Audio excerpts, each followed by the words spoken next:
Hey guys, buckle up because this one is pure suburban nightmare fuel.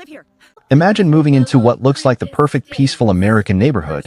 White picket fences, perfectly manicured lawns, kids riding bikes without a care in the world, only to discover it's actually ruled by a Karen who treats the HOA rulebook like her personal Bible and your life like her latest conquest. This is the story of Leah Reynolds, a 32-year-old creative landscape designer who thought she was getting a fresh start. Spoiler, she got a war instead. Leah had just lost her corner office gig at a big city design firm after a brutal round of layoffs. 3 months ago, she was sketching sustainable rooftop gardens overlooking the harbor. Now she was unpacking boxes in a modest 3-bedroom in Willow Creek Estates, a quiet subdivision outside Portland, Oregon, where the HOA supposedly kept everything tasteful and harmonious. Yeah, right.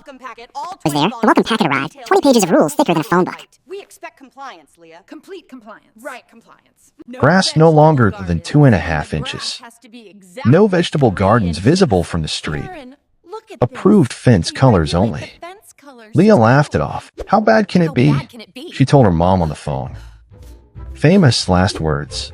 The couch in her new living room sank exactly like the one back home in Vermont, groaning under her weight like it was personally offended she'd returned to square one. Her mom's voice carried that same forced cheer. Coffee?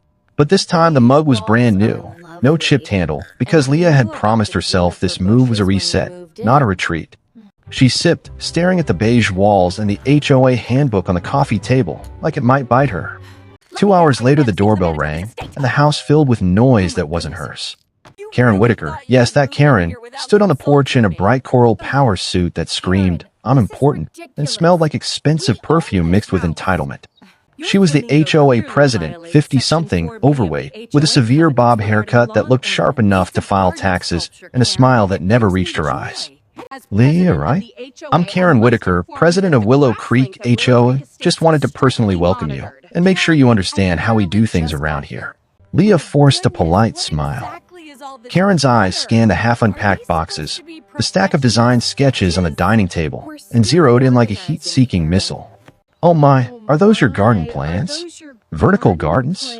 How ambitious. The word ambitious dripped like poison wrapped in sugar, classic Karen. Leah explained she was hoping to turn her boring backyard into a sustainable oasis. Native plants, a self-irrigating system she'd design herself, vertical living walls that would cut water use by 40%. Karen's eyes lit up in that fake nice way. Fascinating. You know, the HOA loves community improvement projects. Mind if I take a quick look? I could help get it approved faster. You guys, that right? There was the first red flag waving like it was on fire. But Leah, still believing in neighborly goodwill, handed over the portfolio. Karen flipped through the pages with manicured nails, murmuring brilliant and so innovative while her brain was clearly filing everything away. She left with a stack of copies for the review board, promising to fast-track everything. Leah felt a tiny warning bell, but shook it off. She's just being helpful, she told herself. The next few days, the pattern started. Karen would drop by unannounced, always with a plate of store-bought cookies and a million questions about Leah's designs. Tell me again about that self-irrigating system, proprietary, right? If Leah was working in the yard, Karen materialized like a bad smell, offering suggestions that were really just repeating Leah's own ideas back with slight tweaks. One afternoon, Leah caught her snapping photos of the half-built vertical garden frame. For the HOA newsletter, Karen chirped. You don't mind, do you? Leah minded. The one who'd already been labeled the unemployed designer by the neighborhood gossip mill Karen controlled. So she smiled and nodded, playing the part. Inside, though, that coy Trong TUC feeling was building. You know, the one where you laugh because if you don't, you'll scream. Dinner at the community clubhouse that Friday felt like a job interview she hadn't applied for. Karen dominated the table, name-dropping local council members and bragging about her latest sustainable community project. Every accomplishment came with a glance at Leah, checking to see if she was listening. The Willow Creek entrance garden is going to be featured in the local paper, Karen announced, passing the salad. They're calling me the green pioneer of the subdivision. She laughed that tinkling laugh that sounded like breaking glass. I keep telling them it's not that innovative. I mean, vertical gardens have been around forever, right, Leah? Leah's stomach tightened. Exact words from 3 days earlier. She agreed politely, remembering her own senior thesis on eco-landscaping that Karen had borrowed for reference. The backhanded compliments kept coming. Your work is so interesting, very ambitious. Translation, bless your heart, you poor thing. Later that night on her porch, Leah stared at the twilight painting everything purple and gold, trying to enjoy the deceptive piece. Behind her, through the open window, she heard Karen's voice drifting from the clubhouse. She's talented, sure, but maintenance cost alone would be astronomical. Leah's blood ran cold. Concern she'd shared in confidence. The first fine arrived in the mail 2 days later, $250 for unauthorized yard modifications because the vertical garden frame was visible from the street. Leah marched straight to Karen's office at the HOA clubhouse, portfolio in hand. Karen was seated behind a giant desk like a queen on her throne, wearing another loud power suit in electric blue.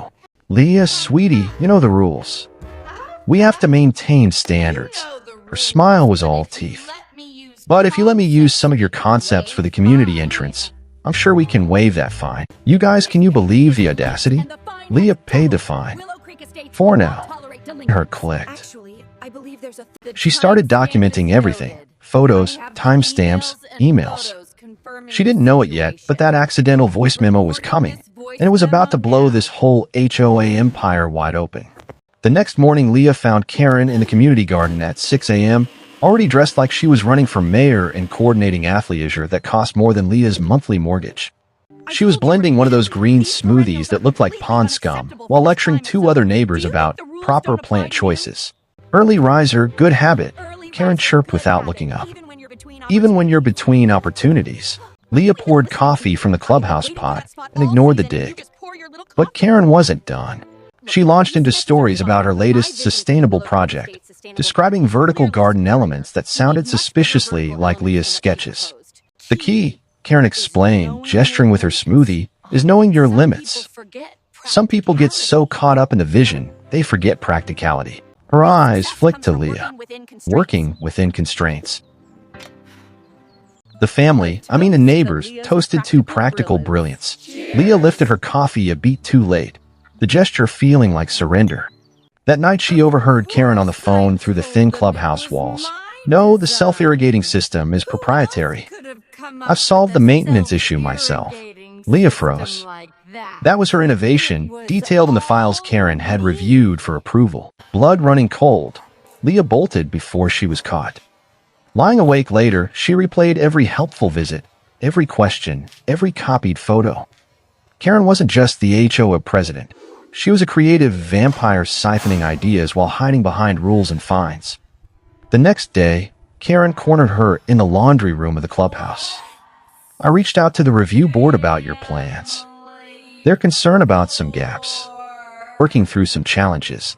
She patted Leah's shoulder. What's family, neighbors for? Leah's paranoia wasn't paranoia anymore. It was pattern recognition.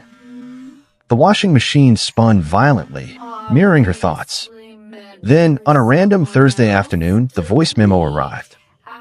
Leah was at her kitchen table, polishing her new proposal, when her phone buzzed. A message from Karen, obviously meant for someone else. Delete after Leah's finger hovered. Karen's voice filled the air, casual and conspiratorial, just following up on our conversation about Leah. I made the call to the review board like we discussed. Mentioned her recent instability, nothing actionable, just enough to make them think twice. She's actually talented. If she gets back on her feet, she could be real competition. Did you see that vertical garden on her laptop? I need those specs. I'm pitching the community entrance project next week. And her irrigation system is exactly what I need. Traffic noise in the background. Then the killer line, I'll keep playing supportive neighbor. It worked before, right? Remember her sustainable dorm project that launched my whole reputation? Girl never did learn to protect her assets. The message cut off. Follow-up text flooded in wrong person. Ignore. Leah, that wasn't meant for you. Everything clicked with sickening clarity. The help, the fines, the copy designs, it was all deliberate. Leah forwarded the memo to 3 different cloud services, heart hammering. Footsteps thundered outside. Karen burst through the door, face flushed. Leah, give me your phone. Text. Leah stood tall, perfectly. You've been stealing my work and sabotaging me for months. Karen's mask slipped. Ideas are cheap, Leah. And clearly I execute better. The admission hung in the air, brazen. Leah told her to get out. Hissing, this is exactly the instability I was talking about. Alone in the sudden silence, Leah replayed the memo 6 times, each mention of her name wrapped in condescension. She opened her laptop and started searching Karen's past HOA projects.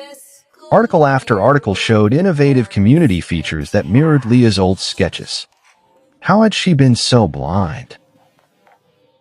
Leah's mom found her an hour later, still scrolling. She played the voice memo without comment. Mom sighed. You always were so sensitive about other people's success. The words hit like a slap. You knew, Leah asked. Mom shrugged. Manage expectations. Maybe she went too far, but her heart was in the right place.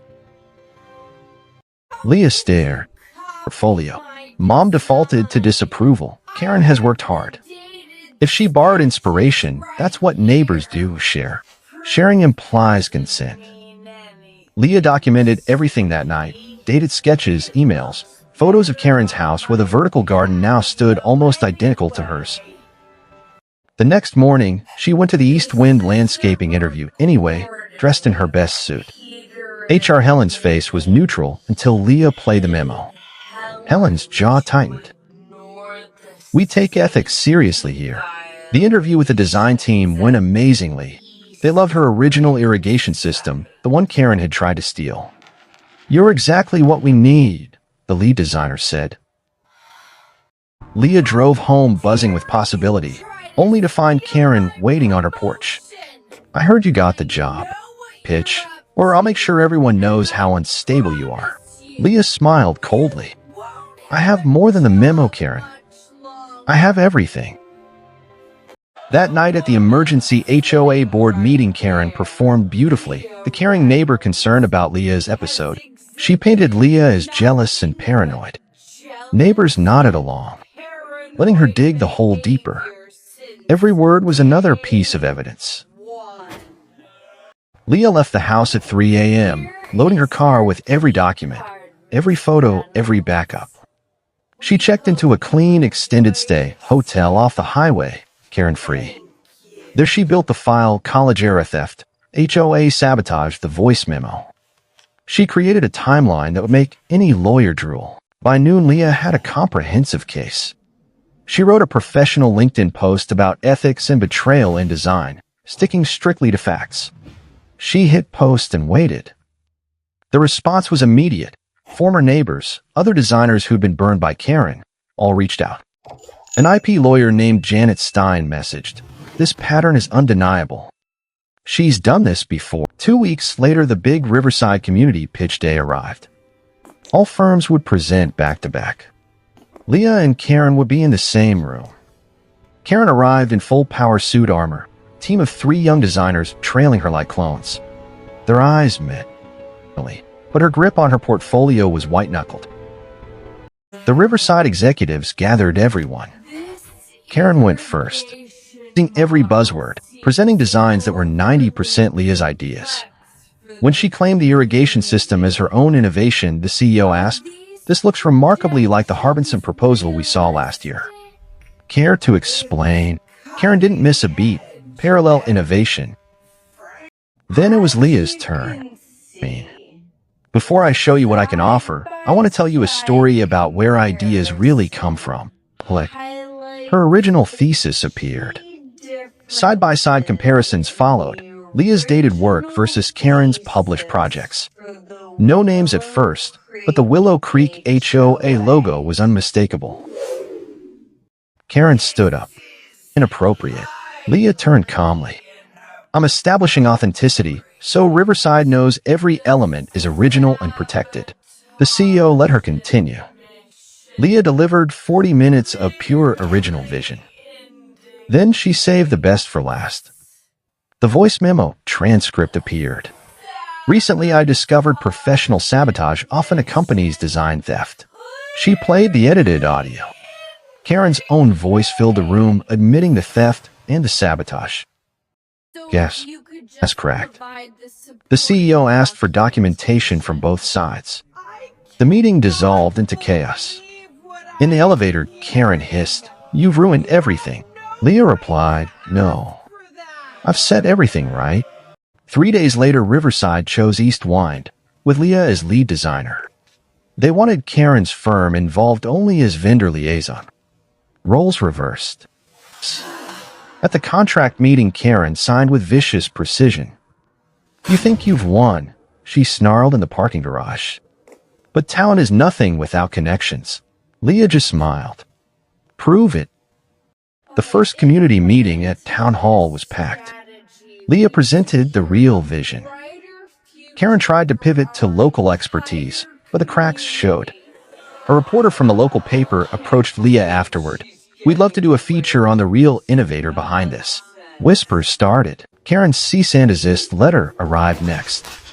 Leah's lawyer laughed. Salute defense. They fired back aggressively. Within weeks, Karen's firm lost major clients. Her LinkedIn announced a sudden restructuring and sabbatical. The empire was crumbling. A family-style dinner at Leah's parents' house. They moved nearby. Was surreal. Karen looked smaller, roots showing, designer clothes hanging loose. "Dad wanted peace." Voice small. "I actually convinced myself I was helping you." Leah replied, "Help requires consent and credit." 6 months later, Leah stood in her new corner office reviewing final Riverside plans. Construction had begun. Her vertical gardens were rising for real. Karen showed up at a university seminar Leah was teaching, auditing the class, finally learning instead of stealing. She took notes quietly, making restitution and corrections where she could. "Can't rebuild on a rotten foundation," she said. Leah wished her luck, meaning it. The Riverside project became the model for an industry-wide attribution initiative. Leah's name was on every document. She spoke at conferences, led groundbreaking work, and protected her ideas without fear. That evening, she walked the construction site at dusk, hard hat under her arm, watching her vision take physical form. Her phone rang, another client, another opportunity. She answered with a greeting that still felt brand new. "Leah Reynolds, lead designer." Because sometimes the universe hands you the perfect weapon, an accidental voice memo, and all you have to do is use it. The petty power of one HOA Karen had been exposed. The neighborhood could finally breathe, and the real creator finally got credit for her dreams. And that, guys, is the sweetest justice porn you'll ever hear. What do you think?